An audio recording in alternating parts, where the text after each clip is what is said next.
jiraachuu baadhe maalta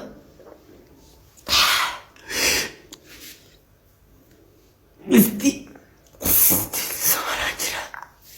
Sandura mana mala sirreessaa wanni si jecha ardannaaf hin galle achii miliqee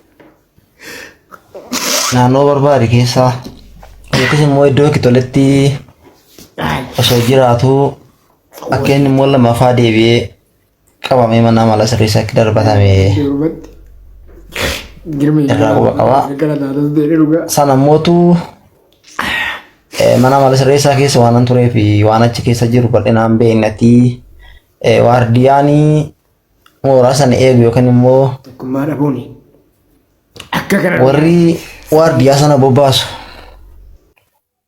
tika sana jala warri jiranii namoota maallaqa qaban agartee maallaqa amma 100,000 50,000 gaafatanii sirreeffamaa seeraa achi keessa yeroo isaan maallaqa irraa fudhatanii balleessan argaallee turre kan eenyumtuutu beekaa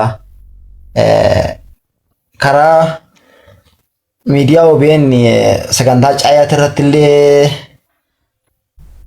komishinarri poolisii Oromiyaa achirratti illee gaafatamee waan kana gaggabaafamaa ture achirratti sanumaa fi hedduu hunduu qubarraa qabaati namoonni hedduu mana mala sirreessaa sana keessa daddarbatamaa turanii maallaqa kaffaluudhaan achi keessaa murtii guddaa warri qaban keessaa karaa namaatiin tumsamanii maallaqaan achi keessaa babbaatii turanii gaafa mootu qaamni tokko achi keessaa maallaqa sirraa nyaatee gadi si baasu manni murtiitis haa ta'uti qaamni sirreeffamaa seeraa kana hoogganu waa tokko hin beeku akka sirreeffamaa seeraa achi keessaa badetti irraa quba qabu jechuudha. Sanaafuu sirreeffamaa seeraa sana mootu hin barbaadu jechuudha.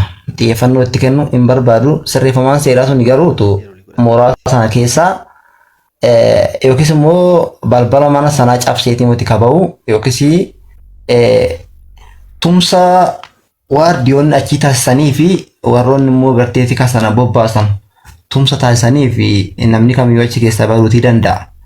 Gaafa sana mucaan suni bifa sanaanis achi keessaatii bahuu danda'a. Yookiis immoo mana mala sirreessaa sana cabsee gubeetii muti kan achi keessaa bahe. Akkuma ilmi namaa achi keessaa bahutti murteessaa osoo hin fixatiin bahuusaa qubannan qabaa baheetii mana mala sirreessaatti immoo qabameetii deebi'eera. Egaa inni qabamee achitti deebi'ee seera jalatti galeeni caaraan achitti nageessee mucaa kanaa waliin 2016 mana mala sirreessaa bulchiisuma magaalaa Adaamaa kana keessatti waliin dabarsee yeroo dhuma achi jirutti immoo caaraan jijjiirraa naannoo Harariitti ga'e jechuudha. Nan yaadadhaa osoo dhuman achi jiruu baatii eebla kana keessatti mana mala sirreessaa Adaamaa kanarraa nama lama ta'anii Girmaa Kaasati. Girmaadhuma kanaa fi mucaan tokko jiraati. Innillee maqaa isaa yeroodhaaf ibsuu hin danda'a. Garuu nama lamaan sana ta'anii konkolaataa piikaappiidhaanii eegdonni yookiis immoo waardiyaan mana mala sirreessaa sana keessa jiru. Namoonni lama ta'anii akkasuma immoo koomaandarii tokko jiraati. Mana murtiitti hidhamtoota deddeebisaa inni ture tokko jira. Warreen sanaaf agartee hidhamtoota kana lamaantu aballii sana kaffalanii fi haga naannoo Hararii sanitti konkolaataa ittiin achi geessu sanallee piikaappii sana kireeffatanii hidhamtoonni lamaan kun jijjiirraa sana gaafatanii naannoo sanatti jijjiiratanii jechuudha Harariitti gaafa deeman. Gaafa ijoolleen kun mooraa sana keessaa ba'anitu argaa turre ija keenyan. Maafi dhugaan immoo waaqatti dhugaa haaluun immoo hin danda'amutti. Sanaafi hiriyoota achi keessatti qaban sanatti nagaa dhaammatanii gaafa isaan lama ta'anii baagii isaanii fudhatanii waan qaban cufa fudhatanii achirraa ba'anii karaa Harariittiin gaafa isaan gaggeeffamaniitu argaa turre. Sanaaf immootu Harariin ga'anii achitti immootu turtii achi keessatti dabarsaa turan quba qabna irraa. Sanaaf itu anillee caarraa argadheen bara 2017 bara amma darbe kana ji'a sadaasaa keessaa achi keessaa hiikame jechuudha murtii koo xumuradheeni. Sanaaf itu Girmaanii achi jiraattan irraa quba qabaam dhugaa dubbachuudha murtii isaallee quban qaba. Garuu girmaa mammaa mala sirreessaa Adaamaa keessa yeroo jirutti walaloo fi daloo hin barreessaa hojii sirbaa inni hojjeta. Turtiin inni achi keessatti taasisu nama faanamutti irra caalatti kophaasaa dabarsaa mana keessaa gadi hin ba'uuti.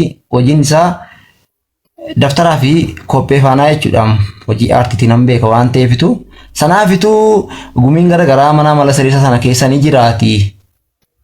Dhalaa deeggarsaatti illee gaafatee haga achi keessaa gadi ba'ee sirba kilippii hojjechuutti illee nama gaheedha achi keessatti jechuudha. Annan yaadadha sirba tokko illee achi keessatti kilippii dhuma carraa argatee gadi ba'ee hojjeteetuma achumattiin immoo ol deebi'e. Sirboota biraa akka inni barreessaa ture illee quban qabaati haalaan irraati. Achi booda naannoo Harayeetti erga darbeen boodatti haasaa koo gabaabsuudhaa fi naaf qalchaadha. Naannoo Harayeetti erga darbeetti anillee mana mala sirreessaa sana keessaa akkuma hin beekne sirba inni dhiyeenya kana hojjete tokko ni arge karaa miidiyaadhumaan. Maaf gaaffii natti ta'e mucaanii achiin jiraachuttiin quba qaba waan ta'eefitu namni kun akkuma Adaamatti kilippisaa carraa sanatti fayyadamee hojjete achitti illee ni akkasumatti hojjete mucaan kun jedheeni sirbicha isaa sana ilaalee miidiyaadhuma irratti immoo gaafan arguuti namuma ka mana mala sirreessaa irraa gadi ba'ee akka hawaasa bal'aatti jiraachaa of jiraachisaa turedha namni kuni. Dhugaa dubbachuudhaaf akka inni achi keessatti hin beekne hin beekuti garuu immoo wareegama isaan dhaga'e jechuudha. Sanaafi seenaan isaa yaadatu amma tokko amma kanan irraa beekati nama kana nama gartee saba isaatiif waa gumaache akkasittiin hin beeka jechuu barbaadeen yaadu. Guddaa galatoomne asirratti waan si gaafadhu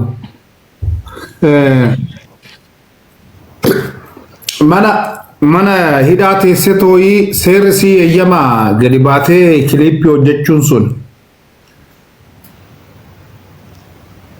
Inta gaafii ajaa'ibaati gaafii bareedaa. Waan si ajaa'ibu keessa sirballee gartee karaadhuma xaalayaa galfatteetuma gartee hojii gaggeessanii mana mala sirreessaa sanaa waan jiruufitu xaalayaa galfatteetuma achi keessa amma gumii hedduutu jira beektee gadi baatee sirba hojjechuudhaa mitiiti akka barbaaddetti gartee. Sagantaa caayaa sana namni dhaggeeffateera yoo ta'e achirratti waa bal'aatu kaafame achi keessatti maaltu jira siiti maneedha kana keessatti ati maallaqa qabaatti taanani keessaa'u mana mala sirreessaa Adaamaa kana keessa namoonni hidhaa murtee 20 baatanii jechuudha yakka ajjeechaa yakka saamichaa fa'aan galanii hidhaa murtee 20 baatanii asuma dhiyeenyatti waggaa 2 dura dhoorgame malee. Qarshii kaffalanii namoonni hedduun ala ba'anii maatii isaanii faana jiraachaa turan. Yoo barbaade guyyaa guutuu magaalaa keessa oolee sa'aatii 11tti yookiis immoo sa'a 11 walakkaa 12 fa'aatti agartee yeroo lakkoofsatu jira yeroo itti sirreeffamtoonni lakkaa'amanii galan yeroo sana mooraadhumatti ol deebi'ee lakkoofsa sana guutee ganama mootu akkuma balballi banamee agartee inni magaalaa oolee galaa jechuudha. Sanaafitu mana mala sirreessaa sana keessatti kan maallaqa sirraa nyaatee gadi si baasus hojii gaggeessaa fi gartee qondaaltota achi keessa jiranidha. Warra waardiyoota bobbaasu kutaa qabu isaanii warra santuutu maallaqa sana sirreeffamaa kanarraa fudhatee yoo barbaadan sirreeffamaatii balleessuu danda'uun. Maaliif mana yaalallee achi keessa manni yaalaa jiraati. Yoo immoo dhibee guddaa qabaate ta'e riifariinsii barraa hospitaalli mootummaa jiraati. Hayilamaaramitti barraa achirraan carraa kanatti fayyadamisiin jedhu.